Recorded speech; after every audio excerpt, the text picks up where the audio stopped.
I'd like to introduce Harvey Briggs, who is from our company, Force Family Office, and he's going to be helping Craig moderate today. So thank you very much for coming, everyone. Great. Thanks, Callie. I really appreciate it. Yes, I am the communications director at Force Family Office, but also interesting and pertinent to this discussion. In my spare time, I run a website called Rides and Drives that focuses on the automotive industry. And so I'm really excited to get the insights from these companies as well.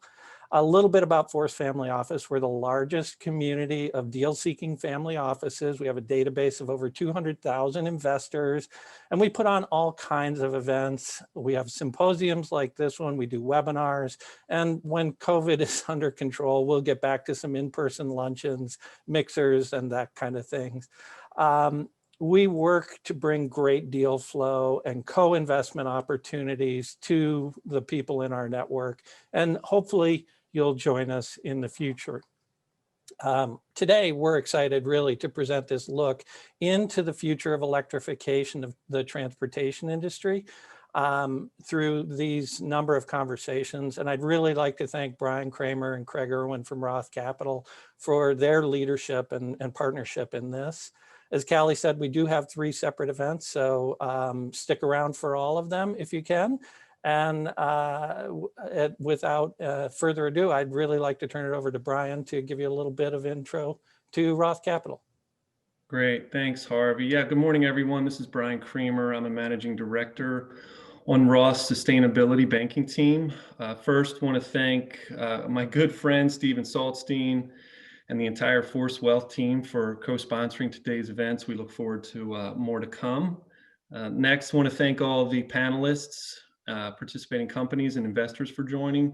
As Harvey said, we've got a great couple of hours coming up here covering the innovative EV manufacturers and companies that provide the infrastructure to support their development. I'll say a quick word on Roth, and then, I've been doing this a long time, so I can't not, spend a few seconds on the industry and where we are, because it's such a pretty amazing time right now. Many of you know Roth, full service investment bank, been helping small and micro cap publicly traded companies raise capital for over 30 years. And our clean tech and sustainability banking team also works with private companies to raise capital, as well as provide M&A services.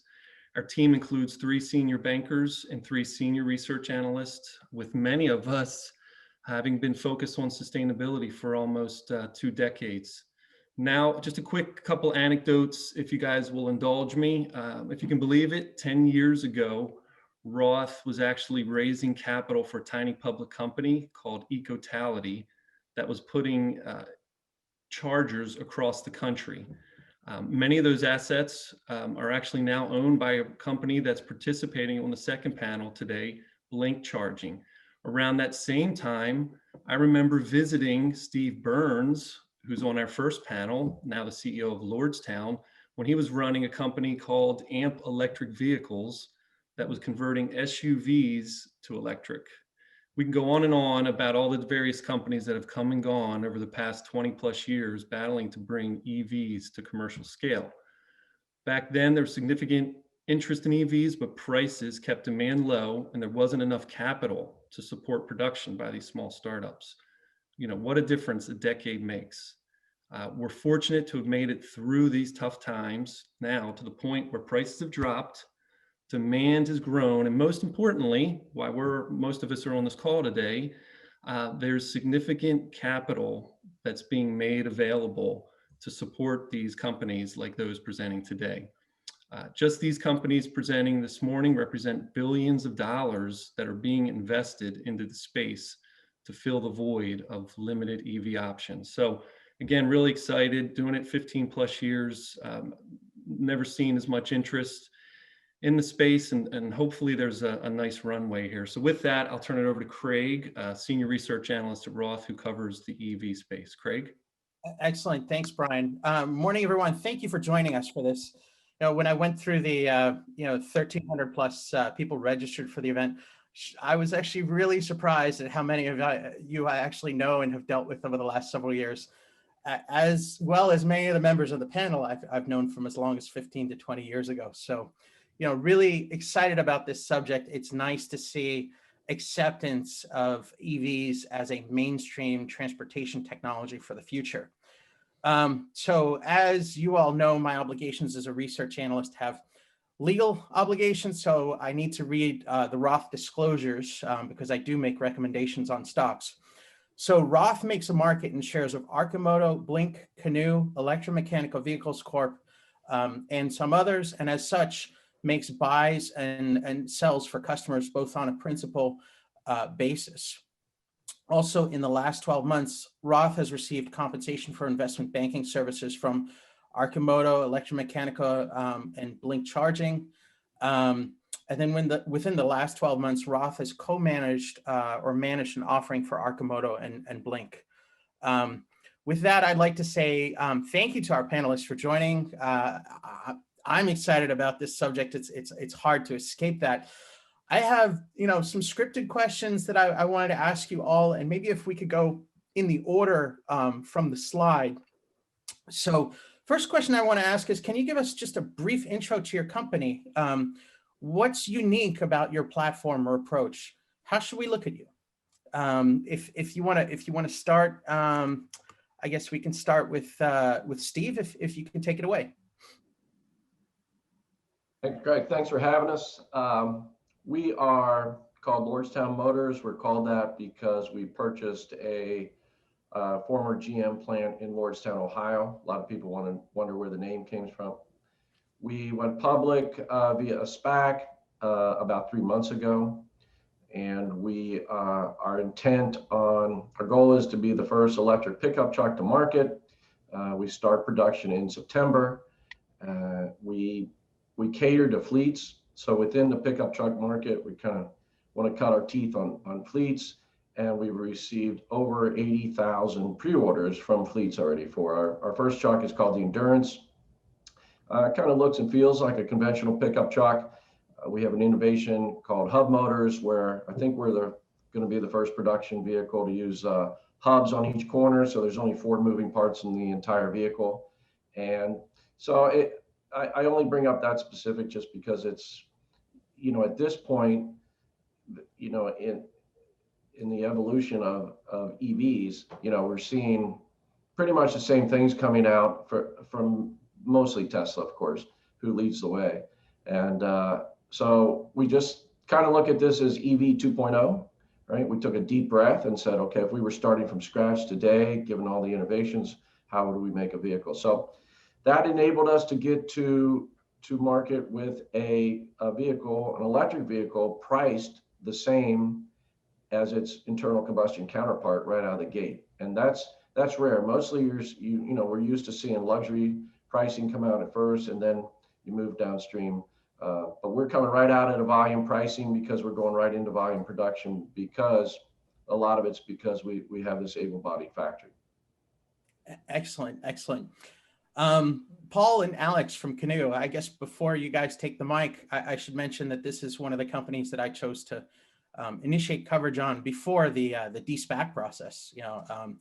We initiated with a buy rating on Canoo just a few weeks ago.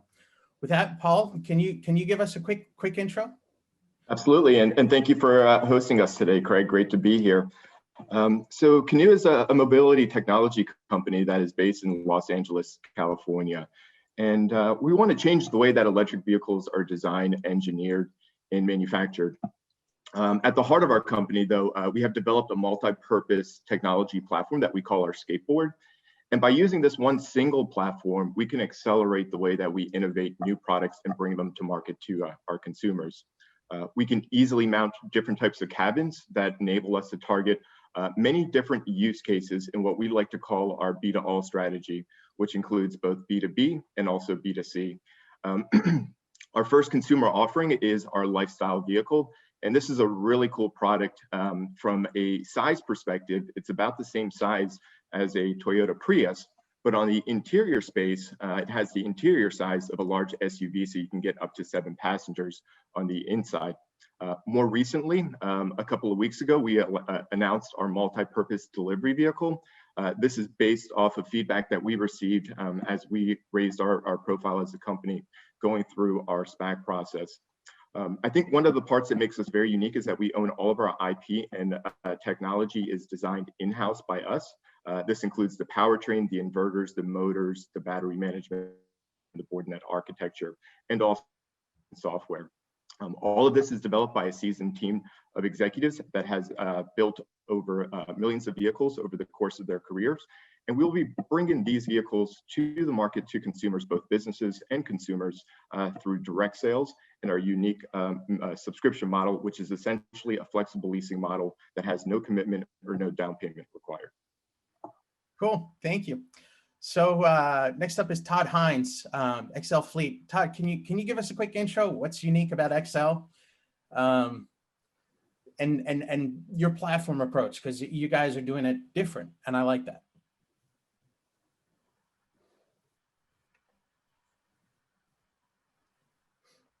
You may want to take yourself off mute. I'm having internet issues, so if I could log back in, if you can go with somebody else, you can reach out to me at the end after the others have done the intro. Okay, excellent, excellent. So then, Mark, you want to take it away? Mark from Lion. Lion's got the leading share in electric school buses out there and a long history in EVs. So mic's yours, Mark. Sure, thank you, Craig, and thanks everyone. Thanks for inviting us on this panel. Brian, nice to see you again. So you're asking what's different. Well, I think many things are different, and Craig, you might have heard that before, but a lot of people, are saying that Lion is an overnight success, 12 years into the making. Yeah. I mean, it's amazing because a lot of people are discovering Lion right now, but we've been doing this for over 10 years right now. We've been developing a state-of-the-art electric transport platform. And this is this platform that we are using on all the EV models that we have right now. We design all of our vehicles from the ground up, and all of our trucks and buses are purpose-built to be electric. And we currently sell 7 types of electric vehicles, 4 models of electric trucks and 3 models of electric buses. And the 4 models of electric trucks are Class 6 electric trucks, and those are the ones that we are delivering right now to Amazon. Class 8 electric trucks, all electric refuse trucks, electric truck with a reefer box as well. And you said it, Craig, at the beginning. I mean, we're also, the leader in North America for the electric school buses. We are selling Type C electric school buses, which is a 71 passenger school bus. We have over 300 of them on the road as we speak right now, with over 6 million miles driven. And we are also selling Type A electric school buses, which is a minibus, and a Lion M, which is a small electric low floor bus that is used as a shuttle and for transit transportation. And we manufacture all of those vehicles at our factory, where we currently have a manufacturing capacity of 2,500 units a year. Excellent, excellent. Paul Rivera. So Paul, I know when I first met Paul, but I haven't placed the year. It is something like 18 or 19 years ago that I first met Paul, and he's had a really interesting career between here and then. When more recently he joined Electra Meccanica as CEO. Paul, can you give us an intro to Electra Meccanica? What's the focus? What's the platform? What's unique about your approach? Well, sure. And I was just thinking the same thing, Craig. And I was just thinking that when Brian was talking about the past decade and when Steve was talking to, Hello. we it's not a big deal if you can't get rid of the guy. Callie, mute yourself. We've all been through a lot in the last decade, right? It's been a heck of a decade, right? But so Electra Meccanica is pretty unique in the sense that we're doing something that not many others are doing in the space. We are making a flagship, one-person, single-occupant electrified vehicle, right? And this is quite different than almost anybody else out there. So while other companies are following in Tesla's tracks and creating luxury vehicles that are all around 3 or 4 passenger sedans or crossover SUVs that are electrified, our vehicle is a single occupant electrified vehicle, has a range of 100 miles, and we are a Canadian designer and manufacturer of electric vehicles. Our flagship vehicle is the Solo. It, again, can charge in around 4 hours. Most of the product so far has received a lot of attention on the retail side. We have a long waiting list on the retail side, and it's been very exciting as we roll out on the West Coast and have a retail play on the West Coast from the retail side. But we also have a very interesting cargo and utility plan for the vehicle too, for anything from fast food and small parcel post delivery. And we also have a plan to share the vehicles in kind of a solo share application as well. So an ecosystem, if you will. So we're trying to really capture that space between micromobility and passenger car, quite different than anything else that's out there, and really unique positioning and a different value proposition than probably anybody else on the panel, frankly. Awesome. Yeah, no, everyone's doing things real different. So Todd, I believe your internet is back online. Yeah. So Thank welcome. The mic's yours. Apologize for the delay there, but XL Fleet is a leading provider of commercial fleet electrification solutions in the U.S. We've shipped thousands of units across the country, and we are very focused on the electric powertrain development for hybrid, plug-in hybrid, and electric vehicles, primarily in class 2 to 6, as well as scaling up into class 7 and 8. We've also expanded our business model to include charging infrastructure solutions. As you can imagine, customers that are plugging in dozens or hundreds of vehicles at the same facility run into unique challenges. So we've created a very comprehensive offering for commercial fleets that want to electrify.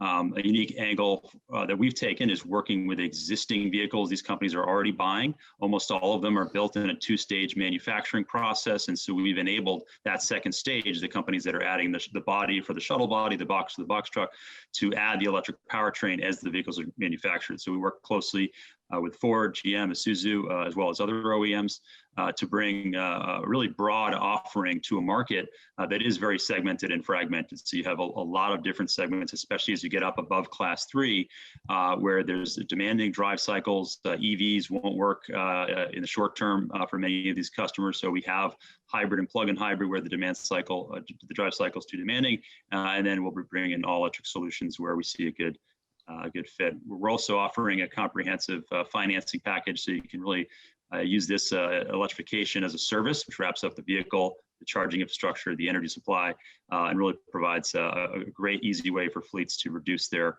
emissions and electrify their fleets without having to pay upfront. Excellent. And I remember XL from the good old days in the early 2000s with the Hybrid Truck Users Forum. I mean, you guys were real missionaries in this market. The next question I wanted to ask everybody is, can you maybe talk a little bit more about your backlog and sales pipeline, or if it's more appropriate, maybe the revenue model? What's unique? How are things going out of the gates? And we'll follow the same order. Steve, if you want to take that question, I know you did mention your backlog, but can you maybe give us a little bit more color? Thanks. Yeah, I think most people are aware pickup trucks are the #1 selling vehicle in America, right? Number 1, number 2, and number 3 are pickup trucks. And so yet from the big 3, there hasn't been any electrification yet. So there's really a pent-up demand. And again, since we cater to fleets, I think they've seen electrification starting to sweep through America, but nothing for them. So I don't know if it'll always be this robust, but we're enjoying the kind of first mover advantage there. And like I said, we got north of 80,000 just from commercial fleets. We are now at the turn of the year, we're talking to the municipalities, the state vehicles, the police departments, a lot of military work, all folks that don't pre-order can only order. And now that we're going to start taking orders since we're in the year of production, I think there's at least that much demand on that side. So it's, I think everybody on this panel probably appreciates that when you tell somebody that's been living with 15 miles per gallon vehicle, you've got to have this type of vehicle for your purpose, for your vocation, for your work, a pickup truck, which is kind of a blunt instrument, if you will, not very aerodynamic. And after 90 years, they get 15 miles per gallon. So when you come in and say 75 miles per gallon, you basically have them at hello. But when you start to really layer in all the other advantages of from scratch building a pickup truck, better handling, safer, we're starting to position it as not just the best economy, but the best pickup truck you could buy. So with all that, we've really got a great interest, and we're trying to figure out, it's overwhelmed us. We didn't think we'd have that strong a sales pipeline. So we're trying to figure out how we're going to be able to make more. Cool. So Paul and Alex, maybe if you guys want to talk about the sales pipeline or the revenue model, I think is also a really interesting subject for you guys. Yeah, absolutely. I say a lot of what Steve and the Lordstown team have done kind of resonates with us, specifically on the MPDV side, where you're seeing that, it's a very clear value proposition for a B2B customer, where they're really looking at, TCO, durability, and a lot of these things where EV, and especially if you engineer the vehicle correctly, it just fundamentally stacks up better than a combustion engine or a retrofitted platform. So, while I can't disclose numbers, unfortunately, I see people in the chat for MPDV quite yet. We have seen robust interest, specifically on the small, medium business side, right? Folks, plumbers, electricians who need a smaller vehicle, more affordable for everyday purposes. So again, I think we'll continue to see that grow, build out the pipeline throughout 2021, and also kind of engage with some of the larger fleet orders. And then on the lifestyle vehicle, right, our first product, as some people know, we opened up a pre-order wait list in 2019. Last publicly disclosed, that was sitting around 15,000. I can say it's continued to grow post that process. Where we're starting to ramp up marketing spend internally. So I think you'll see a more robust brand building process throughout 2021. And maybe the last thing I'll note is the B2B interest on the LV side. Right? It turns out that a vehicle that is very spacious, very affordable, and very durable has a lot of applications on the B2B side when you're looking at hospitals, corporate campuses, et cetera, looking to electrify their fleets. Right? They have the same mandates to meet as everybody else. So I think you're really seeing a robust demand overall in the B2B market for Canoo. Excellent. So Todd, I think you've got some pretty substantial sales already today at XL, as well as a backlog. So, if you could share a little color around that. Right. I mean, we've already been able to grow very rapidly, tripling revenue last year, and have a tremendous pipeline going into this year to continue that rapid growth. So we've already scaled in terms of supply chain, production, service, customers. We've got a great group of customers to build off of, and a lot more that are coming. And then we've obviously expanded the business model with XL Grid. And I think it's important to note that the biggest market for fleet electrification is in larger vehicles, because when you include the cost of the vehicle as well as the charging infrastructure, and more importantly the energy supply, especially even Class 8 as an example, it's less than 2% of vehicles sold per year in the U.S., but it's over 20% of fuel consumption and transportation. So there's a big opportunity here beyond just the vehicle to capture market share, to create a lot of value, and build really the world leader in fleet electrification in the long run. Excellent. So Mark from Lion, everybody asks me, and maybe I don't know if you want to make the announcement today, right? This $1 billion customer out there, who is it? We know you have some substantial backlog, not just in the traditional school bus market and box truck, electric truck market, but you've been doing this a long time. Can you maybe frame this out, what we should be thinking about, what the key metrics are to watch for Lion? No, thank you, Craig, and fully appreciate the comments, from Steve and Todd, and everybody on the panel. Yeah, well, this customer, was announced in the F4 that we filed at the end of the year. So this is Amazon. This is the 5-year agreement with orders of up to 2,500 units over the next 5 years. It's a mix of Lion 6, Class 6 trucks, and Class 8 trucks as well. And also, just to go back to your initial question, Craig, we currently have firm orders for 300 units. And this is including, firm order from Amazon, but also from Canadian National Railway for our Class 8 trucks, and also from other customers like Waste Connections for all electric refuse trucks, also from Hydro-Quebec and a lot of other, awesome companies. Overall, we have visibility to over 6,000 potential sales right now. And one thing to mention as well, is the V2G revenues that will be coming into play, very shortly, because our vehicles, are V2G ready. And also, the Lion Energy Group, which is basically, we're taking care of all the charging infrastructure for our customers. And, anything like trucking as a service and busing as a service, also we do that. So this is a great offering, I think. Excellent, excellent.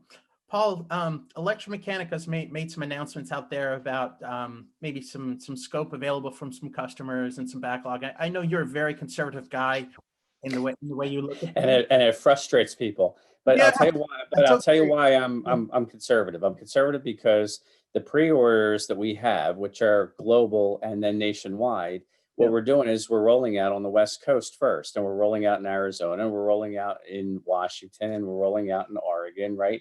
And we're going to scale from there, right? So for me, I just want to be careful that as we roll out on the West Coast, we don't confuse, what's out there in pre-orders, what's out there in cash deposit, completely refundable pre-orders as we roll out on the West Coast first. So I've always been conservative. I've always said that we won't disclose that. I can tell you that the waiting list is long on the retail side. We're talking to a number of fleets. We're also talking to a number of partners on the solo share side, right?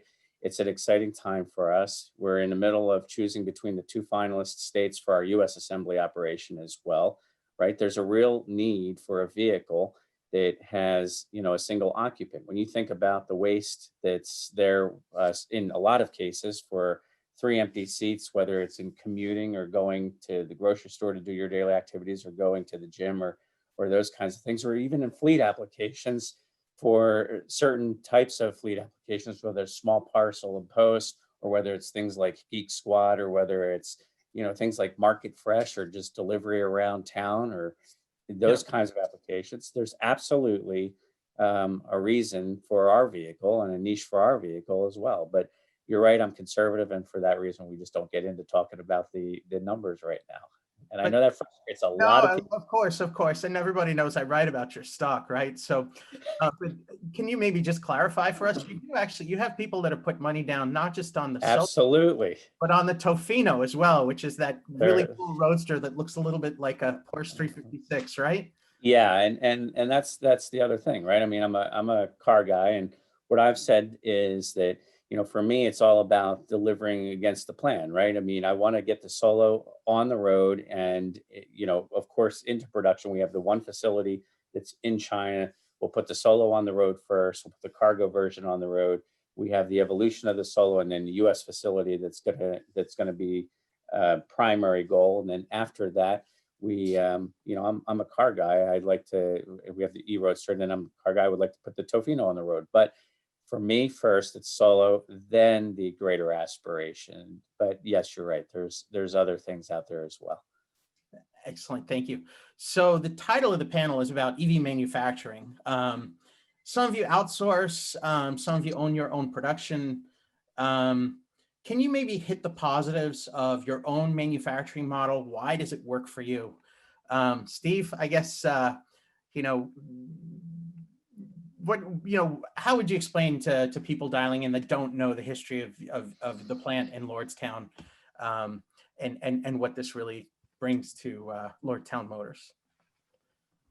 Yeah, we bought an ex-GM plant.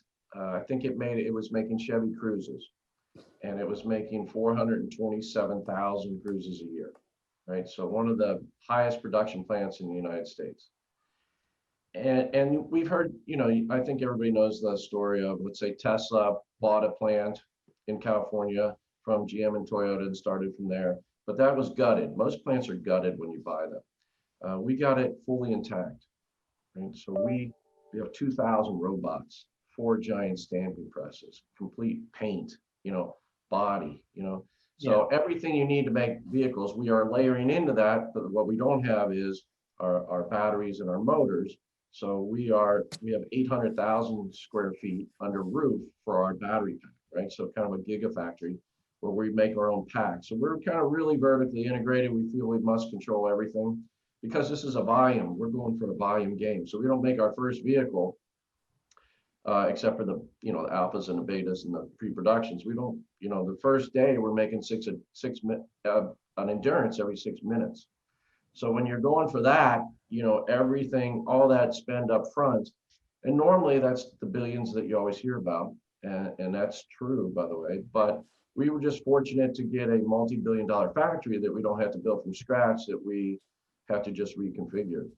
But and what we were saying is so we're trying to dumb this factory down from 400,000 to, what we thought we were going to build per year. But given what pre-orders do for us and, customers' aggressiveness in this business, it lets us know what to tool for, because you hate to over tool and be disappointed. So it's really hard to gauge. You got to do everything a year or two out.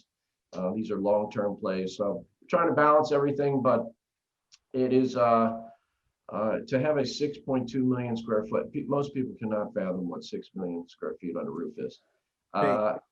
So anyway, that's what we're doing. Cool. Thank you for that. Paul, you want to give us or Alex, I mean, you want to give us the high points of your manufacturing approach. I know your design is sort of designed for outsourced manufacturing, but what would you explain as the strengths of this model?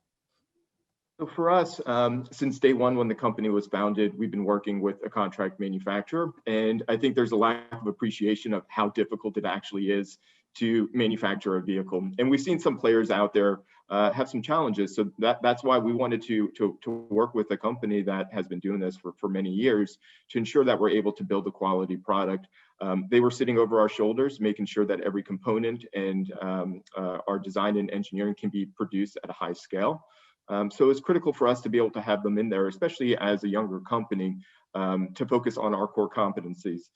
For us, we want to be able to stay nimble. So if the opportunity presents itself for us to bring in some of the manufacturing in-house, of course, that's something that we would absolutely explore. And it also will be dependent on the various vehicle models that we will be producing in the future. So we will use a multi approach, but for now, we are very much excited to be having the opportunity to work with such a great partner to make sure that we can build these vehicles at quality and in a high scale as well.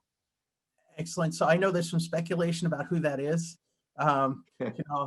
Mark obviously called me out for not being completely caught up on all my reading. It's an avalanche, but have you named the partner, or you're still keeping people guessing at this point?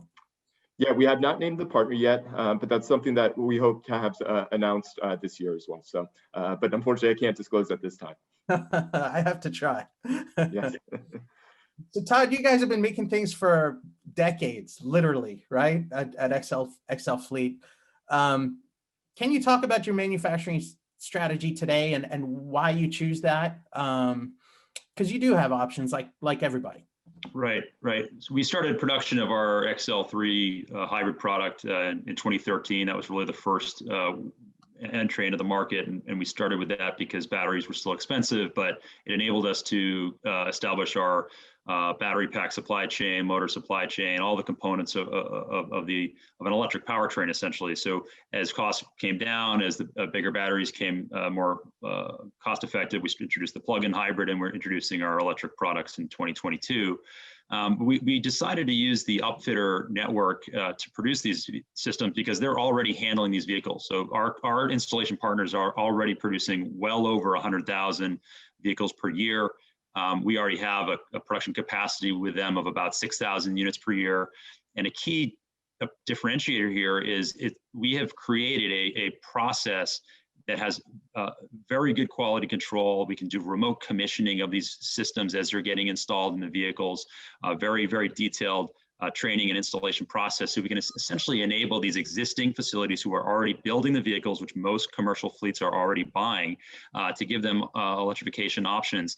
And we can scale that capacity very easily. It's within 6 months and $500,000, we can increase that by 10,000 units. We can even do up to 100,000 units in about 18 months for about $5 million. So absolutely a very capital efficient way to introduce electrification solutions for commercial customers. And that makes XL a very targeted investment in fleet electrification. We're focused on electric powertrain technology development, software, controls, and how to get those systems into many different vehicle makes and models. So we're not reinventing the wheel or the truck, so to speak. We're basically enabling customers to have low cost, rapid electrification solutions available. And we've had great success with the companies we're working with now, and we plan on leveraging them as we scale going forward. Excellent, excellent. So Mark, I guess you're another sort of unique situation where you would have made money last year, I think, if it was not for COVID interrupting things for all of us. Your DNA really is a manufacturer of heavy vehicles for niche markets, and then now you've positioned things for some much more exciting markets. Can you talk about the strategy, what's worked there, and how this provides leverage into these exciting EV opportunities? Sure, Craig. I think the devil's in the details, and especially with EV, the devil is in the details, and we need to make sure we control. In our opinion, I mean, we need to control everything, and controlling everything starts, by doing it yourself, basically, and also, making sure you control your supply chain, and that the supply chain, will be able to grow with you. So right now, I mean, last year we did something like, a little bit over 100 units, and then we're going to 700 units this year, and to thousands of units, after that, with, close to 20,000 units within the next 4 or 5 years. Need to make sure, you control everything with your supply chain as well. So control is really what we're doing. We're making sure we're getting, the top quality at the best price. And as I said at the beginning, I mean, everything we're doing is purpose built. And when you're doing the vehicles yourself, then I mean you're always sure of the quality that you're putting on the street. Now, having said that, we have nothing about outsourcing, but this needs to be a smart outsourcing. So right now, what we're doing, we're doing some outsourcing for some components, many components, many key components of the vehicles, but we're testing all of those components internally, though. Excellent.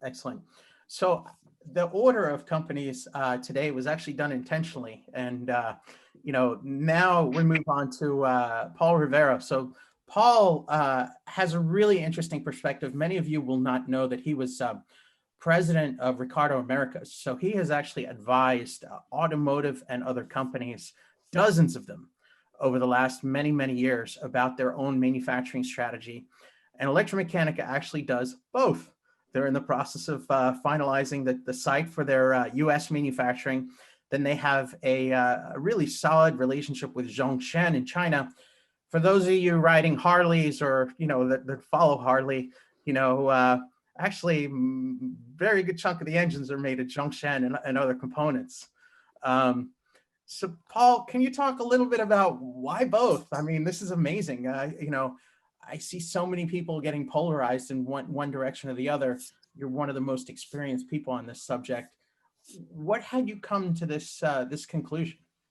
At the beginning, for us, it was all about, how do you get to create a vehicle very quickly? And very similar to Steve's comments out of the gate, or even Paul and Alex's comments, you want to find the quickest route, and you also want to have somebody who you can leverage, right, with the expertise, right? And in Steve's case, it was all about they had a facility that they could go to, and in Alex and Paul's case, it was the expertise that they can leverage somewhere very quickly, right? And for us, with Zhongshan Industries, we didn't have to start from scratch, right? We were able to go to a company, Zhongshan Industries, who had the wherewithal and who puts millions of motorcycles and power sports vehicles on the road every year, 50+ joint ventures around the world with very top tier companies globally. And we were able to leverage their expertise. They gave us 200,000 square foot in China, and we were able to create a relationship and very quickly get from point A to point B in less than 2 years. And that's what we did. And that's how we were able to launch the vehicle. Having said that, there's a need to have a made in the USA product. And that's what we're going to do for the US version of the Solo. And we're going to create an assembled in the US version for the Solo. And we will have a US version either created in Nashville, Tennessee or Phoenix, Arizona. We're down to those two locations for that. It's an asset light approach in our case. We don't have nearly the complexity of what Steve is doing at Lordstown. Our vehicle only has about 1,300 components comparative to, you know, either Steve or Mark's vehicle. So it's quite different, but nonetheless, it's all about how to get to a quality vehicle as quick as possible. And so leveraging the supply chain, the global supply chain, the logistics, and we're confident that we made the right choice in Zhongchen, and they'll supply the rest of the world long-term, and we'll have a US assembly operation to supply the US. Excellent, excellent. Thank you for that. So batteries are such a hot topic. If I didn't ask a question about batteries, everybody would, you know, question whether or not I would even had an idea what I was talking about. Batteries are so central to EVs, right? Can each of you maybe comment a little bit on your battery strategy? Steve, you know, what have you decided on? Where are you at on your vendor selection? Why did you make the choices you did? Thanks. Well, you know, batteries, of course, in any EV are important, but in a truck where you have a very large battery, it's even extra important, right? Obviously, it's the most expensive component, but it's also the thing that you really got to control your quality. You can't have any battery problems out there. So we're really essentially doing the Tesla route. They buy their cells from Panasonic. We're buying ours from Samsung. We've just got a secondary supplier to accommodate the increased volume. So we take raw cells, 2170 cells, and we put them into a pack. Again, we're building a 800,000 square foot pack facility. I think it's second only to Tesla in the world. And, you know, in our case, we have a little over 6,000 of these cells per truck. And handling those in any way but a super automated fashion, you're not going to get the quality, you're not going to get the consistency, the cost, and control your margins. So for us, you know, everything starts in this business with the recipe. You've got to have a valid recipe. And you can make a great factory to reproduce that recipe perfectly, but if the recipe is not good, it's just not going to happen, right? So we worked long and hard on the recipe. How can we accommodate this pack? And since we're in a crash testable vehicle, right, every conversation starts with crash test, right? And so the pack is a huge part of the crash and the chassis, and can it lend its strength to the chassis so we don't have to have as much chassis, or do we treat it like glass where we let nothing ever touch it? And all those discussions that went in early, heavy engineering, and now we are in the process of building the pack facility. But yeah, it's one of those things we just have to control, in our opinion. Understood. So Paul and Alex, can you talk a little bit about your battery strategy? You know, how you're selecting vendors in the process for inclusion of the battery in the skateboard? Sure. So for us, we are in the advanced phases of selecting our partner. We want to work with a global partner to make sure that we have that supply chain. And as Steve mentioned, you do want to have a high quality battery. We're using 21700 lithium ion cylindrical cells because of overall cost and then power density, which we think is very efficient. For us, what is critical is efficiency of our battery pack. And a lot of vehicles are tuned to go very fast from 0 to 60, but that's not typically how drivers use these vehicles on a daily basis. So we wanted to make sure that we tuned our entire battery pack so that we're getting every ounce of energy out of there and be able to get that last quarter mile of a range for us. Additionally, since we're designing our powertrain systems in-house, the cell is the only outsourcing related to our battery pack. And for us was to reduce the overall cost of our pack. That's one of the biggest challenges that an EV player faces if you're competing against a combustion engine. They have a $5 plastic gas tank in their vehicle, and we have a $8,000, $10,000 battery pack that you're trying to get around. So the smaller that we can keep that battery pack, the more range that we can get out of it, that reduces the overall cost for us and makes it a very compelling product from a total cost of ownership on the business side, but also for the consumer side as well. Thank you. Todd, I know you guys have worked with lots of different technologies over the years, even including some of the more exotic things like, if I remember correctly, zebra batteries many years ago. Can you talk about the go forward? What's central to you? Where are you at in your selection? And you know, you're obviously shipping product today, so you know what you want. Whatever you can share with us about your battery strategy. Good. I don't think we've ever worked with Zebra, but the strategy we took when we launched the business was to use packs that were already going into the consumer market. So we worked directly with pack suppliers, cell manufacturers for battery packs that have already been designed for consumer vehicles. That was very low risk. The challenge there is that there's a lot less control. So when those cell lines change or programs change, obviously, we're kind of last in line. But we did end up moving to proprietary pack development. So we now are on our 4th generation hybrid pack, 2nd generation plug-in hybrid pack, where we have a lot more control over the production of those, still top 10 cell manufacturers as far as the supply goes. And one of the ways we've looked at batteries is the technology is rapidly changing. It has over the last 10 years, it'll continue to do so going forward. So part of our strategy is to be able to rapidly integrate new battery technology. And a good example of that is we do have a dual source hybrid pack that does go into the consumer market. We were able to get that pack running in a vehicle as a hybrid in less than a month, through crash testing into production in less than 3 months. And that is extremely fast. And that is a very good position to be in as the battery technology rapidly changes, because we can continue. So we have worked with a range of chemistries, NCA, NMC, LTO. We even did R&D with an ultra cap pack, no batteries at all. Excellent, excellent. Mark, thank you for that. Mark, can you talk a little bit about your battery strategy? Can you talk about maybe the factors that go into the choice, given that you have several hundred vehicles on the road? Is this an evolving solution for you?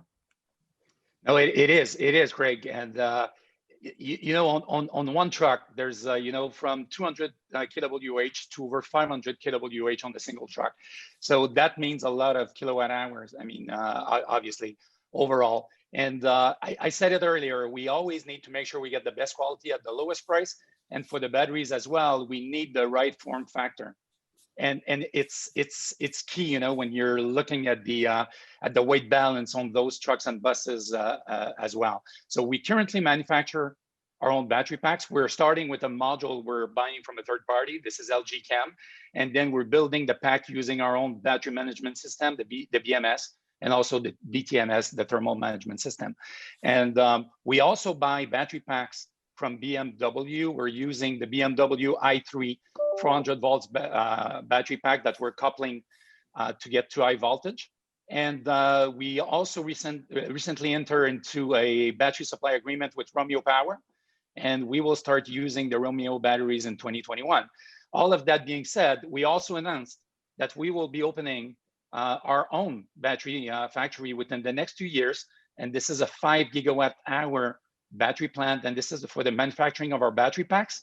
But now the difference is that we're going a step further, because we will be building our own battery modules, starting with the 21700 battery cells, as many of my colleagues just said before that. So by doing all of this, Craig, we need to make sure, we get the best quality, but also need to make sure that we will not suffer any battery shortage going forward as well, because, with the EV cells going up, this is a risk for all of us. And we think by using, those different sources, we're taking care of that risk.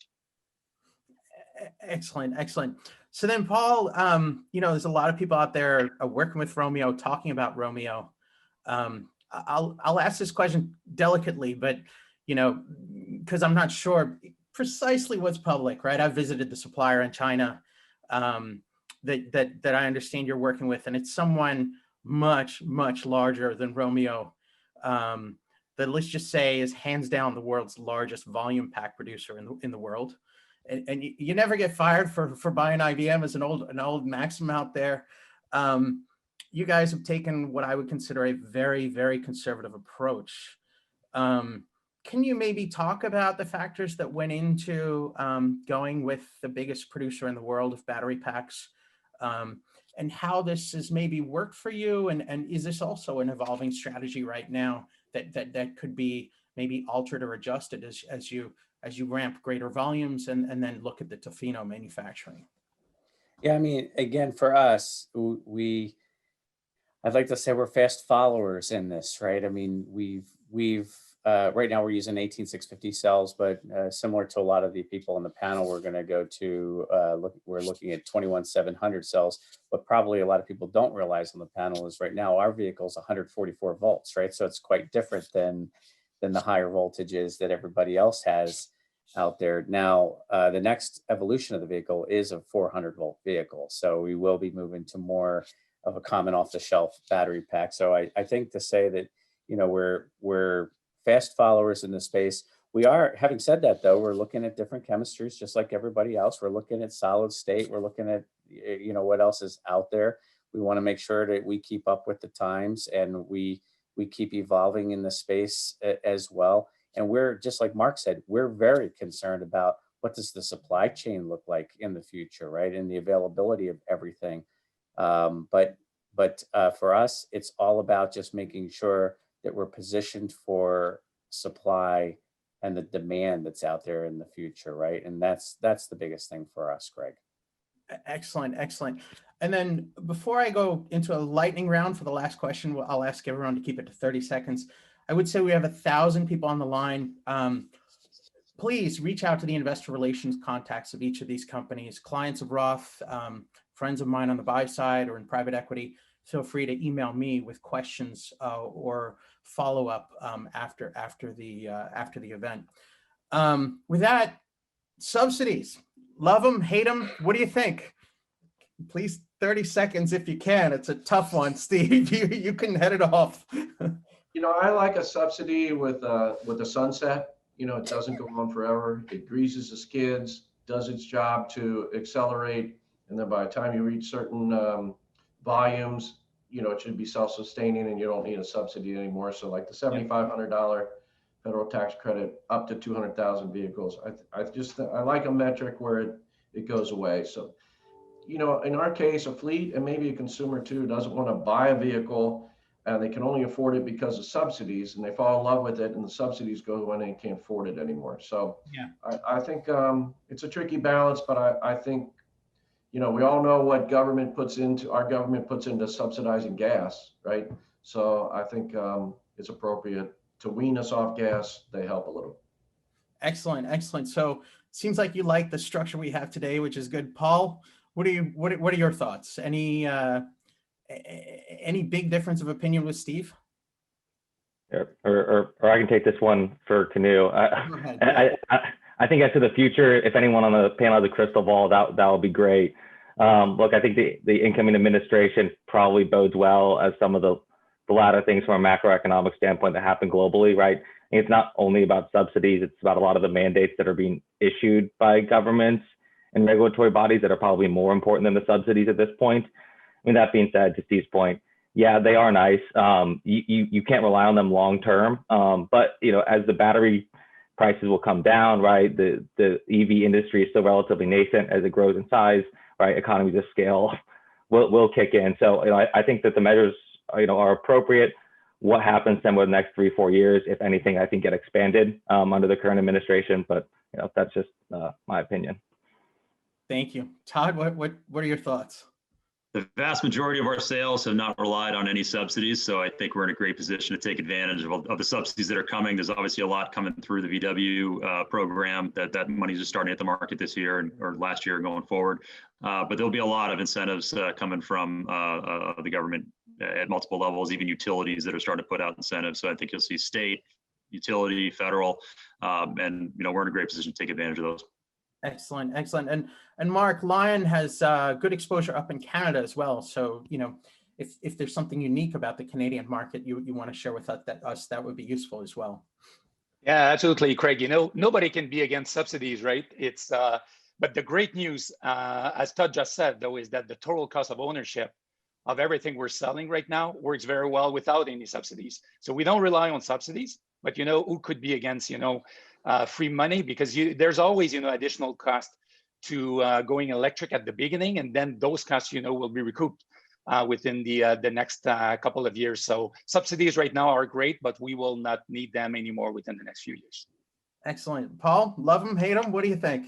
No, I echo what everybody else has said. I think that, again, everybody else is correct. In our case, the majority of our sales don't come because of the subsidies, but I echo what everybody said. I'm not against them. And I think that in states like California or Oregon, where we benefit from them, especially on the retail side, where a consumer gets back $750, or even in Oregon, $2,500 when they buy our vehicle, we're all for it. It's a benefit for us. Excellent. With that, I'd like to say thank you to everyone on the panel. There have been more than 1,000 people dialed in. Callie and Harvey, really appreciate the partnership and the successful event. And again, people, please reach out to the investor relations contacts or clients of Roth can obviously ping me. And we welcome the continued dialogue. You know why we're excited. So thank you.